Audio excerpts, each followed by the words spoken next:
مسلمان کے مرنے کے بعد اس کے عزیز و اقارب یا رشتہ داروں کو مرنے والے کو ثواب پہنچانے کے لیے کون سا کام کرنا چاہیے اور غم اور سوگ کا کیا طریقہ ہے؟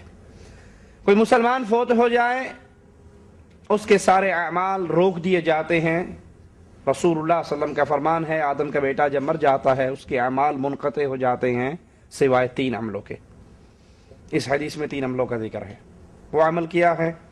صدقۃ جاریہ، کہیں درخت لگوا گیا، کہیں کنواں کھدوا گیا، کہیں ہسپتال بنوا گیا، کہیں مسجد بنا گیا، کہیں مدرسہ بنا گیا۔ وہ عمل جو مرنے کے بعد بھی اس کا صدقہ جاری ہے، لوگ اس سے فائدہ اٹھا رہے ہیں، اس کا ثواب مرنے کے بعد بھی اس کو ملتا رہتا ہے۔ دوسرا وہ علم جو پڑھا کر گیا، کسی کو قرآن پڑھنا نہیں آتا اس کو قرآن سکھا گیا، کسی کو نماز پڑھنے کا طریقہ نہیں آتا اس کو نماز سکھا گیا، ٹھیک ہے، وہ علم جو پڑھا کر گیا۔ اور تیسرا ولد صالح یدعو لہ، نیک اولاد جو مرنے کے بعد باپ کے لیے دعائے خیر کرتی رہے۔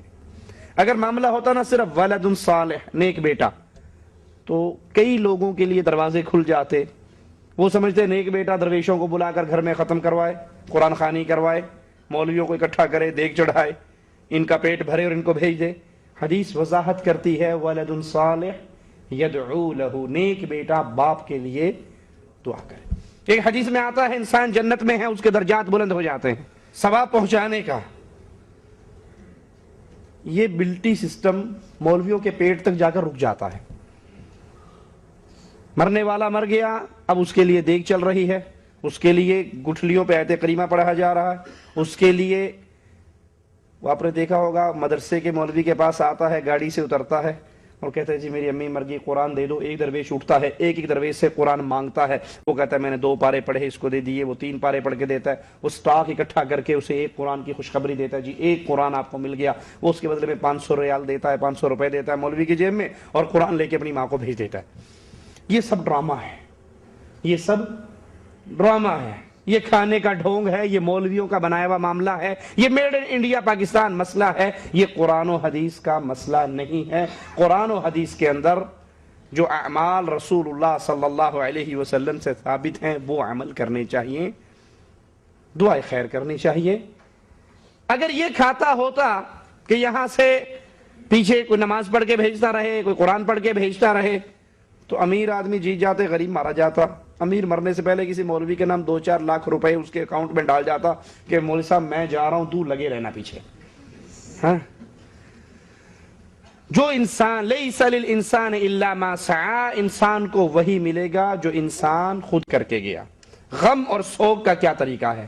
کہیں میت ہو جائے، آپ ان کے گھر جا رہے ہیں افسوس کرنے کے لیے، تو انا للہ و انا الیہ راجعون، انا للہ ما اعطا ولہ ما اخذ۔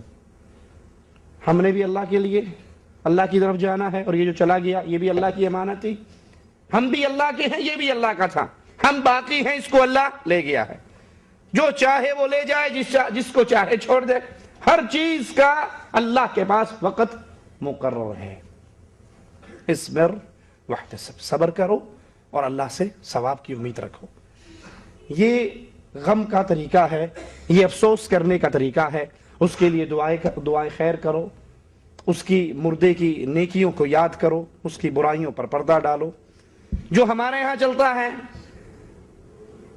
افسوس کے لیے بیٹھے ہوئے ہیں، ایک آتا ہے کلام بخشو جی، وہ ہاتھ اٹھاتا ہے کلام بخشی، ابھی ہاتھ نیچے نہیں ہوتے کوئی اور آ جاتا ہے کلام بخشو جی، اس کا ہاتھ اٹھ جاتا ہے، اس کے ہاتھ ابھی نیچے نہیں ہوئے تو کلام بخشو جی۔ یہ جو کلام بخشنے کا طریقہ ہے کہ آپ گئے، آپ نے چاروں کل پڑھے، آپ نے سورۃ فاتحہ پڑھی، اور پڑھنے کے بعد اس کو ایصال ثواب کیا، یہ رسول اللہ صلی اللہ علیہ وسلم کی کسی حدیث سے ثابت نہیں ہے۔